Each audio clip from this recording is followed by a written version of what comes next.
أعوذ بالله من شرور أنفسنا ومن سيئات أعمالنا من يهد الله فلا مضل له ومن يضلل فلا هادي له ونشهد أن لا إله إلا الله وحده لا شريك له ونشهد أن سيدنا وحبيبنا ومولانا محمدا عبده ورسوله الذي أرسله بالحق بشيرا ونذيرا وداعيا إلى الله بإذنه وسراجا منيرا فقد قال الله تعالى في كلامه المجيد وفرقانه الحميد أعوذ بالله من الشيطان الرجيم بسم الله الرحمن الرحيم إن الله وملائكته يصلون على النبي يا أيها الذين آمنوا صلوا عليه وسلموا تسليما اللهم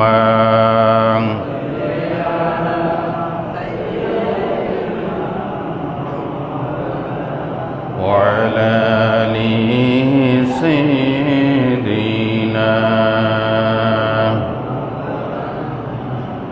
بلغ العلا بكماله كشف الدجى بجماله حسنت جميع خصاله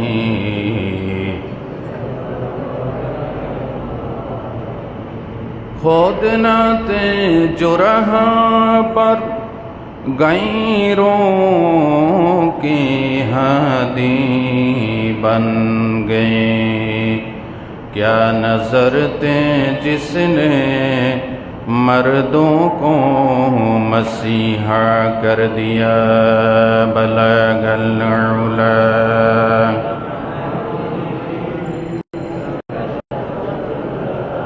हसनत जमीअ खिसालिही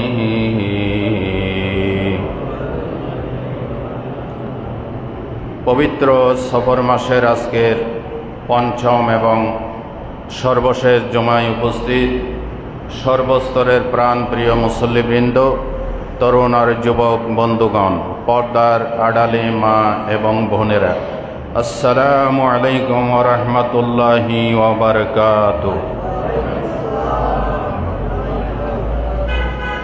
আপনারা সবাই ভালো আছেন?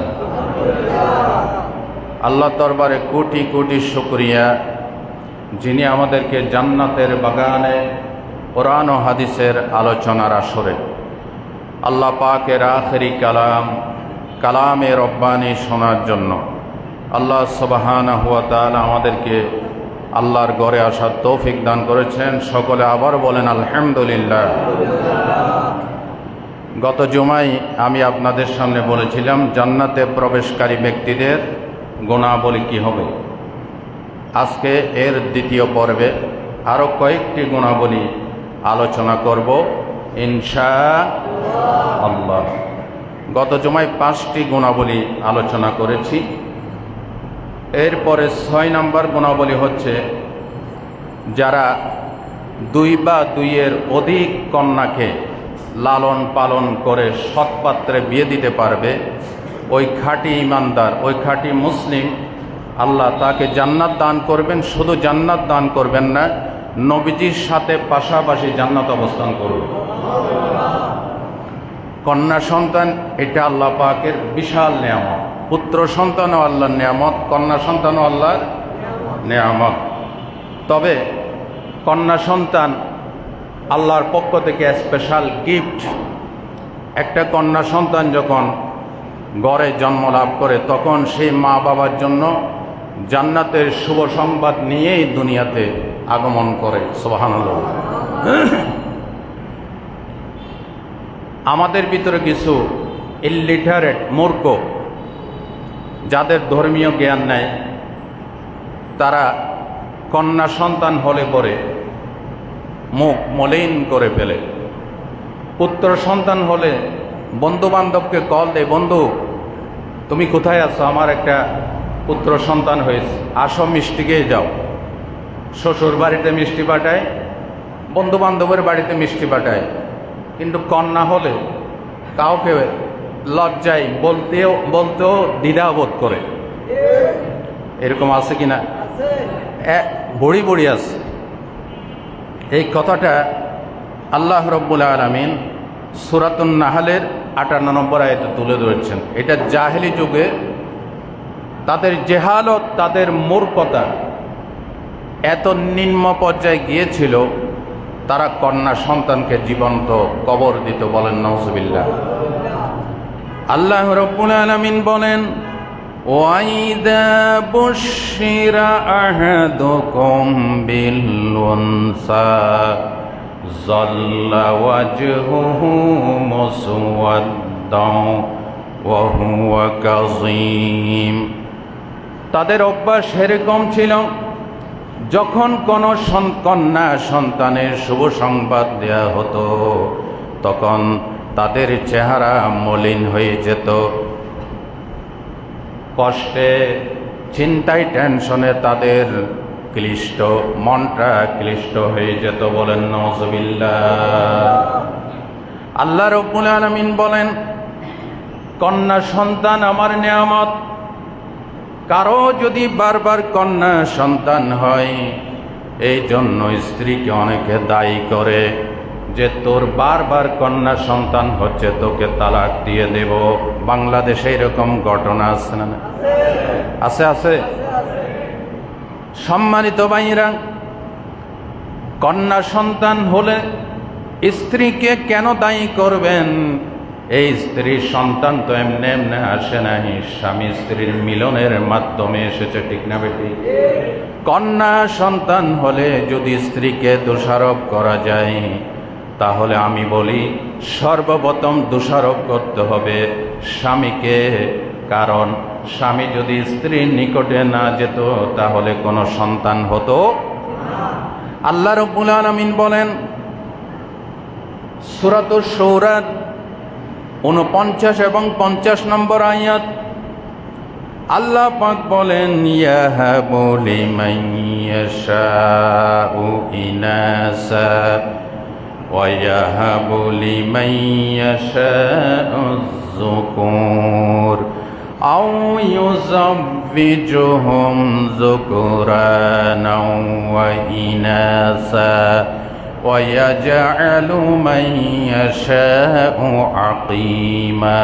কারবানি রাব্বুল আলামিন বলেন, আমি যাকে ইচ্ছা করি কন্যা সন্তান দেই, যাকে ইচ্ছা করি পুত্র সন্তান দেই। আও ইউযাব্বিজুহুম যুকরানা ওয়া ইনাসা, যাকে ইচ্ছা পুত্র দেই, কন্যাও দেই। আও ইয়াজআলু মান ইয়াশাউ আকিমা, যাকে ইচ্ছা করি পুত্র দেয় না, কন্যাও দেয় না, আকিমা, তাকে বন্দা বানাই। কে বানায়? তাহলে স্ত্রীকে কেন দায়ী করছে? সন্তান দেওয়ার মালিক কে? বরং কন্যা সন্তান হলে স্ত্রীকে গিফট দিবেন, উপহার দিবেন। কারণ কন্যা সন্তান মা বাবার জান্নাতের শুভ সংবাদ নিয়ে দুনিয়াতে আগমন করে। আল্লাহর নবী বলেন, কারো যদি ঘরে কন্যা সন্তান হয় রহমতের ফেরেশতারা গৃহবাসীদেরকে সালাম দিয়ে বলে, ইয়া আহলাল বাইত, হে গৃহের অধিবাসীরা শোনো, আল্লাহ রব্বুল আলামিন তোমাকে কন্যা সন্তান দিয়েছেন। এই কন্যার উপরে যে ব্যক্তি ভালোবাসার হাত, রহমতের হাত, দয়ার হাত অব্যাহত রাখবে, আল্লাহ রব্বুল আলামিন ওই ব্যক্তির উপরে রহমতের ভালোবাসার হাতকে অব্যাহত রাখবে। সুবহানাল্লাহ, আরো জোরে বলেন সুবহানাল্লাহ। নবীজির পুত্র সন্তান হয়েছিল, কিন্তু পুত্র সন্তানগুলি বেঁচে ছিল না। কয়জন পুত্র সন্তান হয়েছিল জানেন না? 3 জন। কয়জন? 3 জন। কাসেম, আব্দুল্লাহ এবং ইব্রাহিম। আব্দুল্লাহর উপাধি ছিল তৈয়ব এবং তাহের। 3টা পুত্র সন্তান শৈশবে ইন্তেকাল করেছেন, কিন্তু হাদিস শরীফে এমন একটি ডকুমেন্ট নাই নবীজি কোনোদিন হাত তুলে বলেছেন, আল্লাহ আমাকে আরেকটি পুত্র সন্তান দাও। এরকম একটা হাদিস নাই। এখানে আরেকটি জবাব আগেও দিয়েছি আপনাদের সামনে। নবীজির পুত্র সন্তানগুলি কেন শৈশবে মারা গেলেন? কারণ হচ্ছে নবীর ছেলে নবী হয়েছে যোগ্যতার ভিত্তিতে। ইব্রাহিম আলাইহিস সালামের ছেলে নবী হয়েছে নাকি হয় নাই? হয়েছে। ইসমাইল আলাইহিস সালাম, ইয়াকুব আলাইহিস সালামের ছেলে নবীর ছেলে নবী হয়েছে। মুহাম্মদ রাসূলুল্লাহ সাল্লাল্লাহু আলাইহি সাল্লামের ছেলে যদি বেঁচে থাকতেন আর যোগ্যতা সম্পন্ন হতেন, তাহলে নবী হওয়া বাধ্যতামূলক ছিল। আল্লাহ বলে, আমি সেই সুযোগ রাখি না, কারণ আমার নবীর পর আর কোন নবী আসবে মা কানা মুহাম্মাদুন আবা আহাদিম মির রিজালিকুম ওয়ালাকির রাসূলুল্লাহি ওয়া খাতামান নবিয়্যিন। সূরাতুল আহজাব। আমার নবী হচ্ছে নবীদের শেষ নবী। নবীকে পাঠাইয়া আল্লাহ নবুয়তের দরজাকে সিল গালা করে দিয়েছেন, নবী আর আসবে না। এই জন্য পুত্র সন্তানের যে একটা ইচ্ছা, কাহেশ, সেটা আল্লাহ পূরণ করে শৈশবেই নবীর ছেলেদেরকে আল্লাহ নিয়ে গেছে। সুবহানাল্লাহ বলে। আল্লাহর নবী জীবনে কোনোদিন হাত তুলে বলেন নাই, আল্লাহ আমার পুত্র সন্তানগুলি তুমি সব নিয়ে গেলে, আমাকে আরেকটি পুত্র সন্তান দাও। বরং কন্যাদের ব্যাপারে বিশ্বনবী বলেছেন, মানে তুলিয়া বিশাইয়্যিম মিনাল বানাত ফাসসাবরা আলাইহিন্না কুন্না লাহু হিজাবাম মিনান নার। বলেন আল্লাহু আকবার। আল্লাহর নবী বলেছেন, কোন বান্দাকে যদি আল্লাহ পুত্র সন্তান দান করে দেন, কন্যা সন্তান দান করেন, কোন বান্দাকে যদি কন্যা সন্তান দান করে দেন, অতঃপর সে ব্যক্তি কন্যা সন্তানের বিপদে, কষ্টে, মুসিবতে নিজেকে ধৈর্য ধারণ করে সবর এখতিয়ার করতে পারে, আমার নবী বলেছেন হিজাবাম মিনান নার, আল্লাহ তাকে জাহান্নাম থেকে পর্দা দিয়ে জাহান্নাম থেকে মুক্ত করে দিবে। কন্যাকে বিয়ে দিতে হয়, রোগে শোকের শিক্ষা, চিকিৎসা, বাসস্থান, এই সবগুলি ট্যাকেল দিয়ে যদি সবর এখতিয়ার করে, নবীজি বলেছেন ওই মুসলিম, খাঁটি মুসলিম কন্যার পিতা জাহান্নাম থেকে আল্লাহ পাক তার সাথে পর্দা সৃষ্টি করবেন, জাহান্নামকে হারাম করে দিবেন। আল্লাহু আকবার। হযরত আনাস হাদিস কানা বর্ণনা করেছেন, সহিহ মুসলিম। قال رسول الله صلى الله عليه وسلم من أعل جاريتين حتى تبلغ جاء يوم القيامة أنا وهو ضم أصابعه। الله أكبر। হযরত আনাস বলেন, আল্লাহর নবী বলেছেন, কোন ব্যক্তি যদি দুইটা কন্যা সন্তানকে সৎ পাত্রে বিয়ে দিতে পারে, বালেগ হওয়া পর্যন্ত লালন পালন করে সৎ পাত্রে বিয়ে দিতে পারে, ওই দুই কন্যার পিতা এবং আমি মুহাম্মদ আনা ওয়া হুয়া কাহাতাইন। নবীজির দুইটা আঙ্গুল একত্রিত করে এইভাবে দেখাইয়ে বলেছেন, ওই দুই কন্যার পিতা এবং আমি মুহাম্মদ জান্নাতে এইভাবে পাশাপাশি অবস্থান করব। আল্লাহু আকবার বলেন। যদি খাঁটি মুসলিম হয় কন্যার পিতা, হিন্দুদের তিনটা কন্যা আছে, রমলাভ আছে, আগে ইমান, সব কথার আগে কি আছে? সব গুণাবলীর আগে প্রথম গুণাবলী সেটা কি?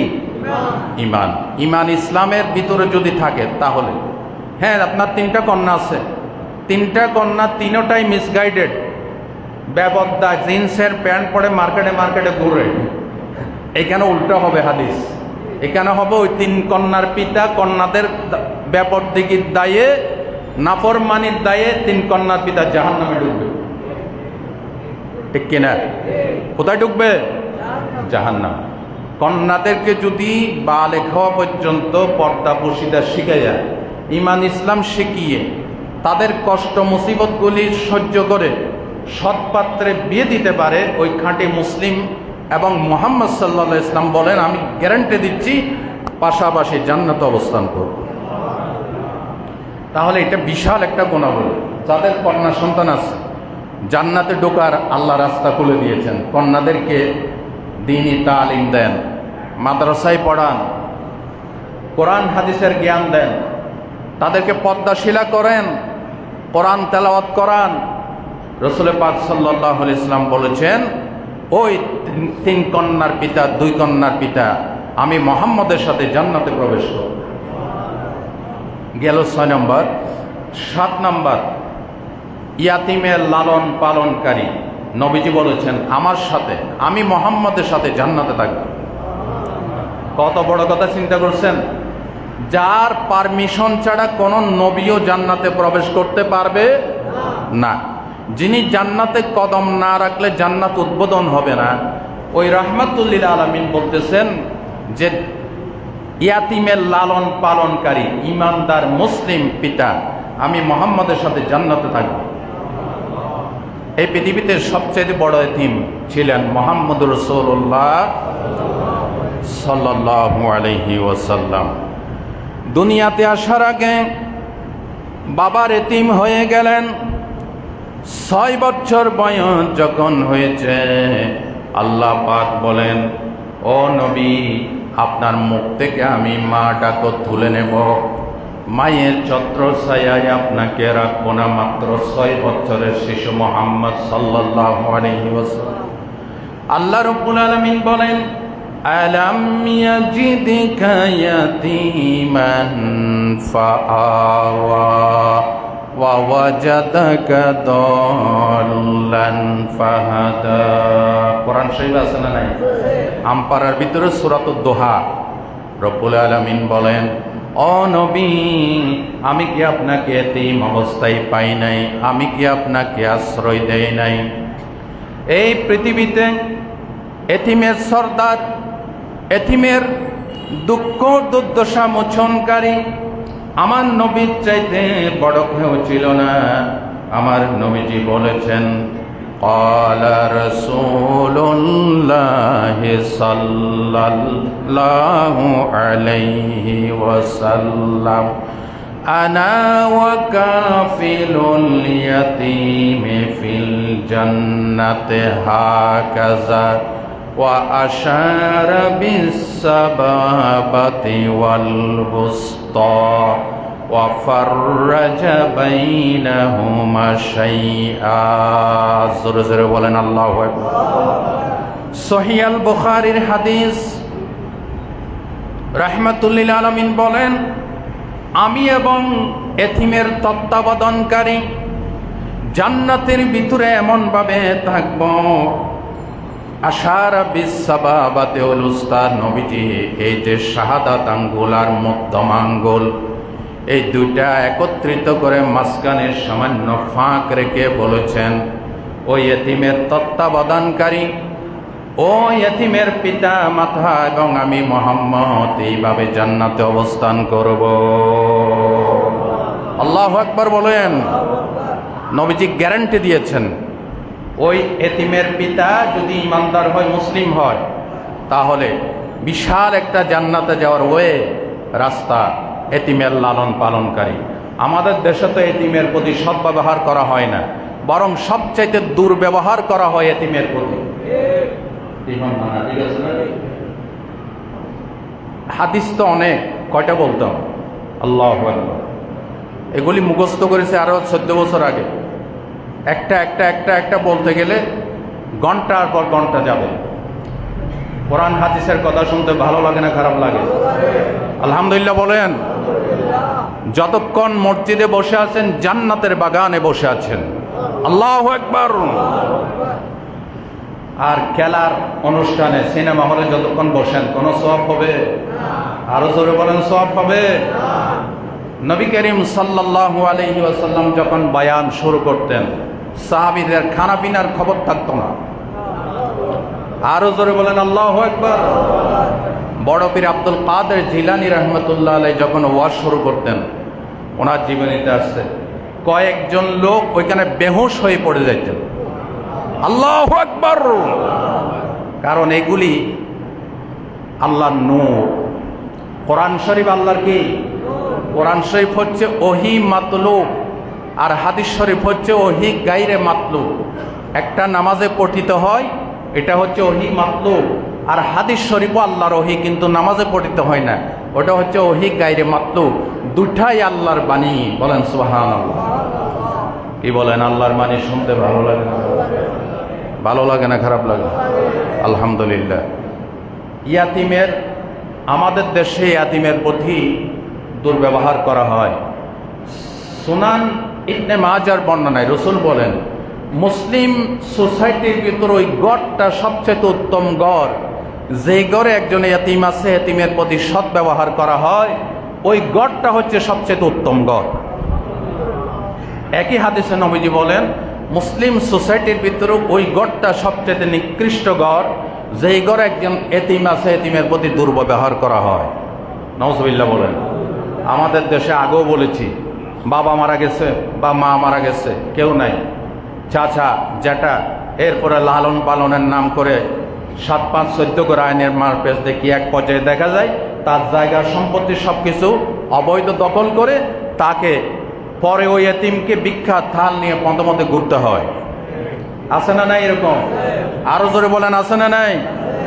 আল্লাহর নবী বলেছেন, আল্লাহ রাব্বুল আলামিন বলেছেন সূরাতুন নিসার 10 নম্বর আয়াত, ইন্নাল্লাযীনা ইয়াকুলুনা আমওয়ালাল ইয়াতামা যুলমা ইন্নামা ইয়াকুলুনা ফি বুতুনিহিম নারা ওয়া সায়াসলাউনা সাঈরা। আল্লাহ রাব্বুল আলামিন বলেন, যে ব্যক্তি এতিমের মাল সম্পত্তি অবৈধভাবে বক্ষণ করলো, সেই তো মাল সম্পদ বক্ষণ করে নাই। আমার নবীজি বলেন, সেই ব্যক্তি জাহান্নামের আগুন দিয়ে নিজের পেটকে পরিপূর্ণ করেছে। বিশ্বনবীর সামনে এক সাহাবী এসে বলে, ইয়া রাসূলুল্লাহ, আমার মন কঠিন হয়ে গেছে, মুনাজাতে চোখে পানি আসে না, নবীজি আমি কি করব? নবীজি বললেন, আমসে রাসাল ইয়াতিম ওয়া আতইমিল মিসকিন। এতিমের মাথায় হাত বুলাইয়া দাও, আল্লাহ রাব্বুল আলামিন তোমার কলবকে নরম বানাইয়া দিবেন।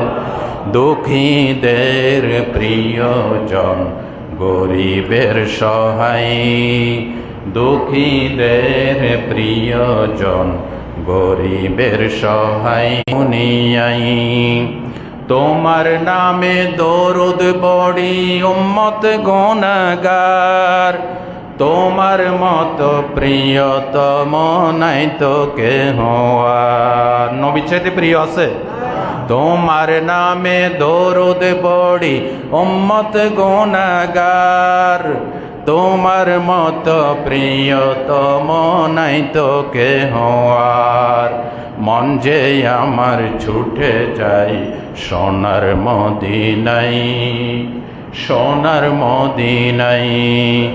দুঃখীদের প্রিয়জন, গরিবের সহায়, হেরার আলো জ্বালাও তুমি আতার দুনিয়ায়, আতার দুনিয়ায়। আমার নবীর চাইতে এতিমের সাহারা দানকারী আর কেউ? আমার নবী বলেছেন, আসসাই আলাল আরমিলাতি ওয়াল মিসকিন কাল মুজাহিদ ফি সাবিলিল্লাহ। সহিহ আল বুখারীর হাদিস। আমার নবী বলেন, বিধবা এবং মিসকিন এতিম তাদের জন্য চেষ্টাকারী, আশ্রয় দানকারী, জিহাদের ময়দানের মুজাহিদের মতো আল্লাহ তাকে সওয়াব দান করে দিবে। বিশ্ব নবী শুধু শুধু হাদিস বয়ান করেন নাই, নিজে আমল করছেন কিনা? আমল করে নাই। আরো আসতে কম, নবী আমল করে নাই। আমার নবীজি জীবনের প্রথম বিয়ে যেটা করেন সেটা 40 বছরের এক মহিলাকে, এর আগে 3 বিয়ে হয়েছে আম্মাজান হযরতে খাদিজাতুল কুবরার। আর নবীজি টাটকা যুবক, নবীর চাইতে এই যৌবন, এই সৌন্দর্য, এই রূপ, এই গুণ পৃথিবীতে কারো আছে? আরো আসতে বলে। এত রূপের মানুষ, এত শক্তিশালী যুবক, জীবনের প্রথম বিয়েটা করলেন, 3 তালাক প্রাপ্ত, 3 বার বিধবা হয়েছে। আম্মাজান হযরতে খাদিজাকে বিয়ে করেছেন আমার নবী। আল্লাহু আকবার। নবী বলেন, আমি জীবনের প্রথম বিয়ে করছি বিধবাকে। যে খাঁটি মুসলিম ইমানদার বিধবাকে স্থান দিবেন, আমি মুহাম্মদের সাথে জান্নাতে থাকব। আল্লাহু আকবার জোরে বলেন। আমরা বিধবাদেরকে স্থান দিতে চাই না, এতিমদেরকে দেখলে দূর দূর করে থাটাই দেয়। এতিম আমার গায়ের সাথে লাগলো আমারও কল্যাণ হবে, আছে না কিছু মিসগাইডিতে এরকম আছে কিনা বলেন? আপনার গায়ের সাথে লাগলেও কল্যাণ হবে না। এতিমের মাথায় হাত বোলাও, এতিমের মাথার হাতের নিচে যতগুলি চুল আছে এতগুলি গুনাহ আল্লাহ মাফ করে দিবে। খালি খালি ওয়াজ করলে হয় না। আমি ওই ওয়াজগুলি করি যেটা আমি নিজে আমল করি। ইনশাআল্লাহ আল্লাহ আমাদেরকে আমল করার তৌফিক দান করেন। আরো জোরে বলেন আমিন। তাইলে কয়টা গেল? 60টা। কয়টা গেছে? 60টা গুণাবলী। গত জুমে বলছি 5টা, এখন বলছি 2টা।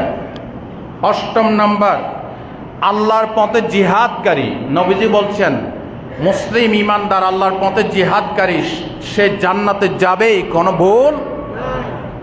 হাদিসটা আছে আবু দাউদ শরীফে। রাসূলুল্লাহ বলেন, মান কাতালা ফি সাবিলিল্লাহ ফাওয়াকা নাকাতিন, যে ব্যক্তি 2 ওটের 2 বার দুধ দহন করার মধ্যবর্তী যে সংক্ষিপ্ত সময়, এই সংক্ষিপ্ত সময় পরিমাণ আল্লাহর রাহে লড়াই করে, ফাকাদ ওয়াজাবাত লাহুল জান্নাহ, আমার নবী গ্যারান্টি দিয়ে বলছেন সেই ব্যক্তির জন্য আল্লাহ জান্নাতকে ওয়াজিব করে দিয়েছেন।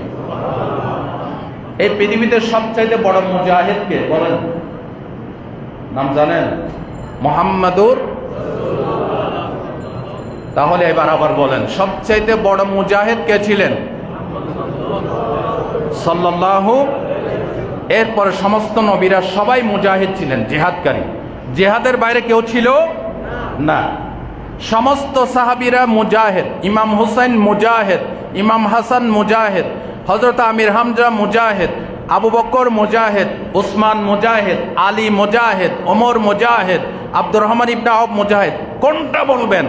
নবী সাহাবীরা, সমস্ত নবীরা সবাই ছিলেন ইসলামের বীর মুজাহিদ।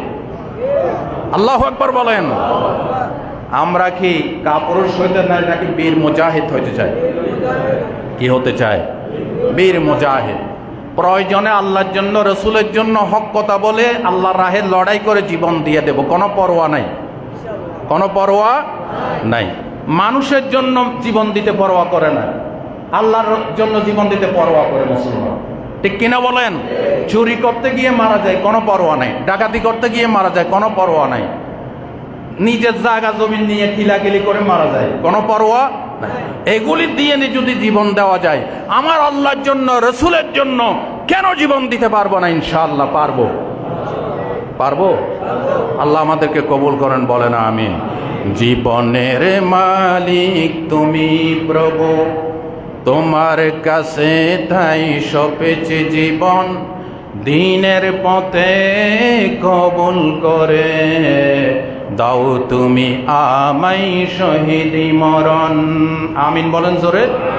জীবনের মালিক তুমি প্রভু, আমার হায়াতের মালিককে, তোমার কাছে তাই সপেছে জীবন, দিনের পথে কবুল করে দাও তুমি আমায় শহীদি মরণ। আল্লাহ, ইমাম হুসাইন যে পথে শাহাদাত, আমার নবী সাহাবের যে পথে শাহাদাত, আমির হামজা যে পথে শাহাদাত, ওই ইসলামের পথে আমাদেরকে কবুল করো। জোরে বলেন আমিন। রসুল গ্যারান্টি দিয়ে বলছেন, 2 উটের দুধ দহন করার মধ্যবর্তী যে সময়, এই সময় পরিমাণ যে ব্যক্তি আল্লাহর রাহে লড়াই করেছে, জিহাদ করেছে, ফাকাত ওয়াজাবাত লাহুল জান্নাহ, আমি নবী গ্যারান্টি দিচ্ছি সে জান্নাতে প্রবেশ করবে। 8 নম্বর গেছে। 9 নম্বর, আল্লাহ এবং রসুলের প্রতি, দ্বীনের প্রতি যারা সন্তুষ্ট, কথাটা ভালো করে বুঝবেন। আল্লাহর প্রতি, ইসলামের প্রতি, দ্বীনের প্রতি যারা সন্তুষ্ট, আল্লাহর প্রতি সন্তুষ্ট মানে আল্লাহর আইন কানুনের প্রতি সন্তুষ্ট, নবীর প্রতি সন্তুষ্ট মানে নবীর আদর্শের প্রতি সন্তুষ্ট, ইসলামের প্রতি সন্তুষ্ট মানে ইসলামের মানহাজ, ইসলামের উদ্দেশ্য, ইসলামের টার্গেট, ইসলামের জীবন পদ্ধতি, ইসলামের চলার পদ্ধতির প্রতি সে ব্যক্তি সন্তুষ্ট। নবী বলেন, আচ্ছা হাদিসটা শুনেন। হযরত সাইয়্যিদুনা আবু সাঈদ আল খুদরি রাদিয়াল্লাহু তাআলা আনহু হাদিস কানা রিওয়ায়াত করেছেন, সহিহ ইবনে হিব্বানের ভিতরে এই হাদিস কানা। রাসূল বলছেন, মান ক্বালা রাদিতু বিল্লাহি রাব্বান, যে ব্যক্তি ঈমানের সাথে, ইখলাসের সাথে বলবে আমার রব, আইনদাতা, বিধানদাতা কে? আল্লাহ। দেখছেন এখানে আল্লাহ বলে নেই, রাদিতু বিল্লাহি রাব্বান, রব শব্দটা আনছে, খুব খেয়াল করেন। খ্রিস্টানরাও আল্লাহ মানে, হিন্দুরা আল্লাহ মানে। কোরআন শরীফে আল্লাহ বলেছেন, ওয়াইজা সাআলতাহুম, তাদেরকে যদি জিজ্ঞাসা করো, মান খালাকাস সামাওয়াতি ওয়াল আরদ, আসমান কে বানাইছে, জমিন বানাইছে, আল্লাহ কোরআন শরীফে বলেছেন লা ইয়াকুলুন্না আল্লাহ, হিন্দুরাও বলবে আসমান আল্লাহ বানাইছে, জমিন আল্লাহ বানাইছে। আল্লাহকে কেউ অস্বীকার, কিন্তু রবকে অস্বীকার করে। রব মানে আইনদাতা, বিধানদাতা, হায়াতের মালিক, মওতের মালিক, আমার চলার পথের মালিক, সুখ দুঃখের মালিক। এই 22,000 অর্থ এই রবের ভিতরে আছে। আল্লাহু আকবার বলেন। যার কারণে কোরআন কবরের ভিতরে তোমার আল্লাহকে এটা জিজ্ঞেস করবে না, জিজ্ঞেস করবে মান রব্বুকা। আহা, কত বুঝাইতাম ও ভাইরা, কত বুঝাইতাম।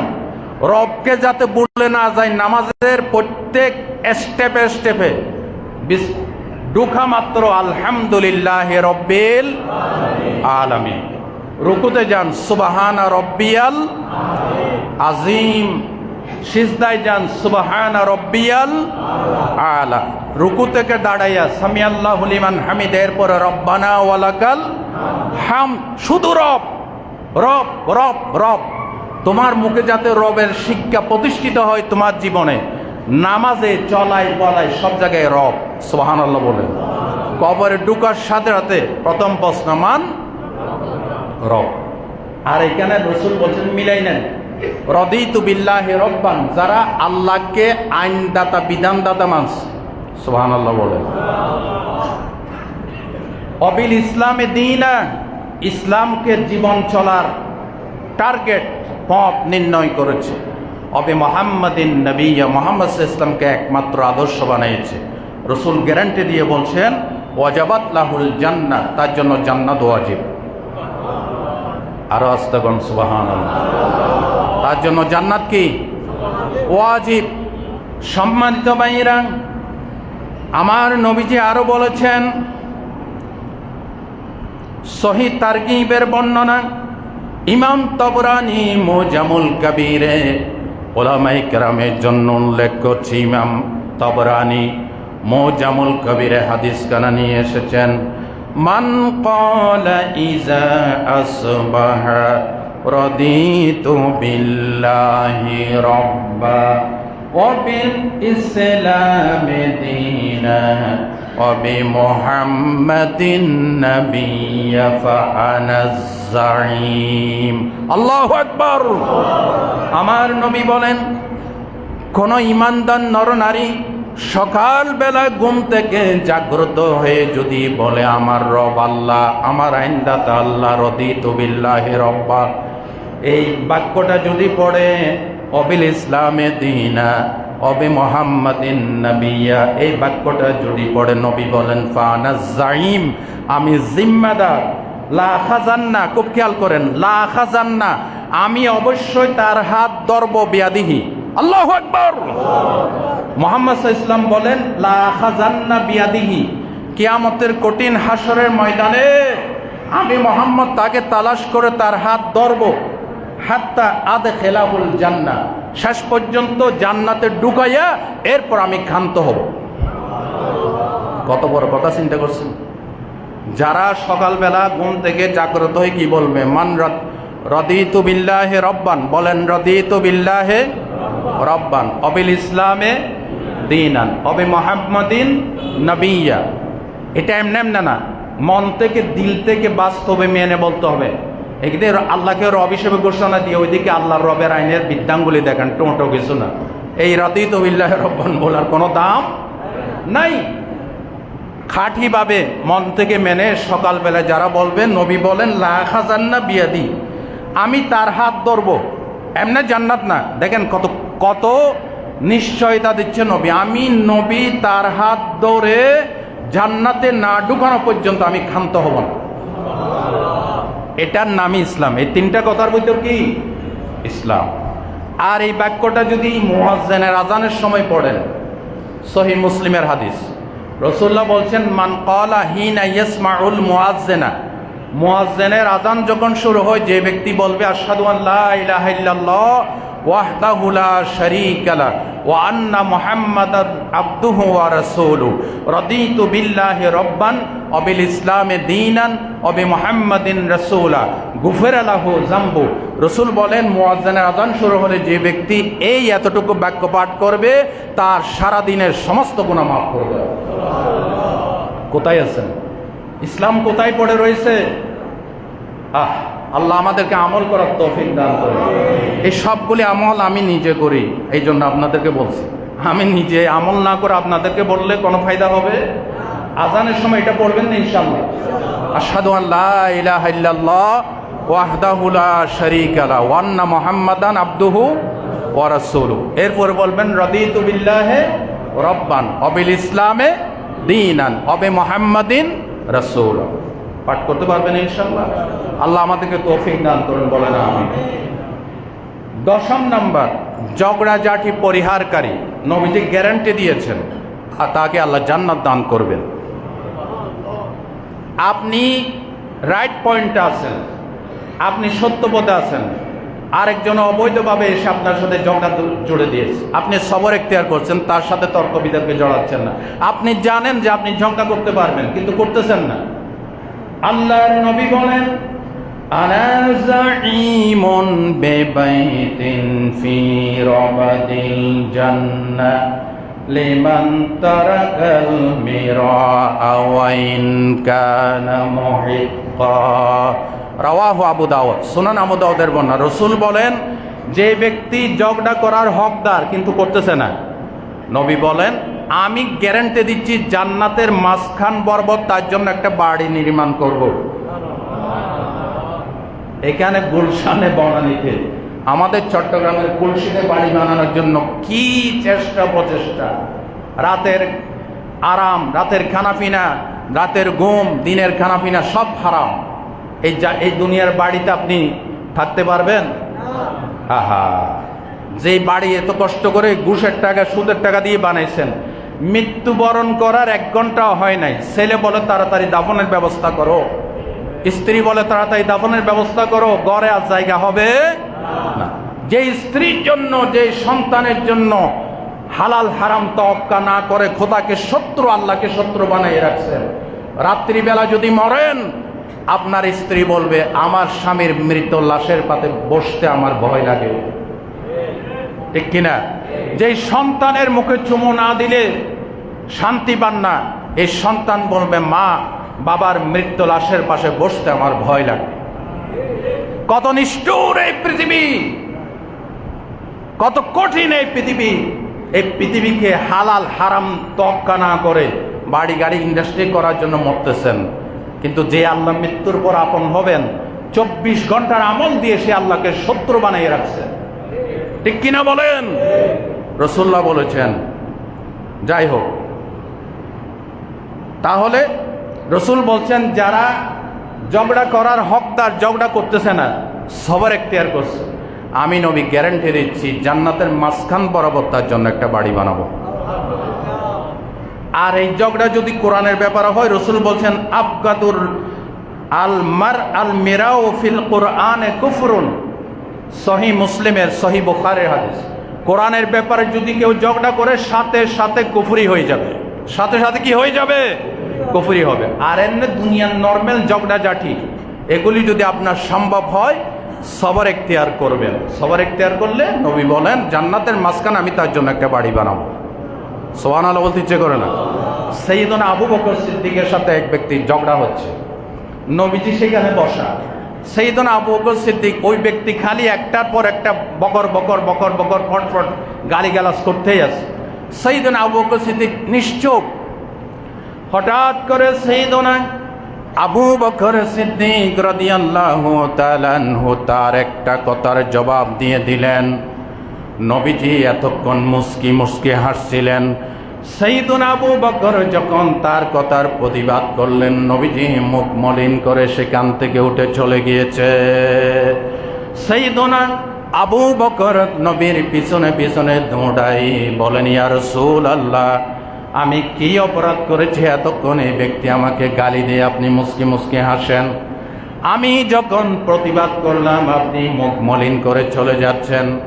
আমার নবী বলেন, শোনো আবু বকর, তুমি এতক্ষণ ধৈর্য ধারণ করেছ, যার কারণে একজন ফেরেশতা তোমার পক্ষ থেকে তার কথার জবাব দিচ্ছে, তোমার নামে সওয়াব লিখতেছে। তুমি যখন প্রতি উত্তর করলে ফেরেশতা খাতা বন্ধ করে দিয়ে চলে গিয়েছে, এই জন্য আমার মুখটা মলিন হয়ে গেছে। আল্লাহু আকবার। যেখানে ঝগড়াঝাটি না করে থাকতে পারেন নিশ্চুপ থাকবেন, আর যেখানে বলা বাধ্যতামূলক সেখানে ইসলামের ব্যাপারে হলে কোনো ছাড় নাই, ঠিক কিনা বলেন? একজনে মদ খাচ্ছে, আপনি তার সাথে ঝগড়া লাগছে, সে বলছে মদ হারাম, আপনি কি তার নিশ্চুপ থেকে হালাল বলতে পারবেন? সেখানে হালাল মদ, সে বলছে মদ হালাল, আপনাকে এখানে হারাম বলা বাধ্যতামূলক, ঠিক কিনা বলেন? তবে ক্ষেত্র বিশেষে যেখানে নিশ্চুপ থেকে আপনি ক্ষান্ত থাকতে পারবেন, নবীজি বলেন এই সবর এখতিয়ারের কারণে আল্লাহ জান্নাতের মাঝখানে তার জন্য একটা বাড়ি বানাবেন। সুবহানাল্লাহ বলেন। এইভাবে অনেক কোয়ালিটি আছে। কোরআন হাদিস যদি আমি আপনাদের সামনে সব কিছু পেশ করি তো মাসের পর মাস যাবে, হায়াত শেষ হয়ে যাবে, এই বয়ান শেষ হবে না ইনশাআল্লাহ। আজকে তো পবিত্র সবর মাসের পঞ্চম জুমা, শেষ খুতবা। আজকে রাত্রেই রবিউল আউয়ালের চাঁদ উদিত হবে, বলেন ইনশাআল্লাহ। রবিউল আউয়াল জুড়ে নবীজির জীবনী থেকে, বিভিন্ন পাঠ থেকে, অধ্যায় থেকে নবীজির সম্মান নিয়ে আমরা আলোচনা শুনবো, বলেন না ইনশাআল্লাহ। যারা সুন্নত পড়বেন সুন্নত পড়ে নেন।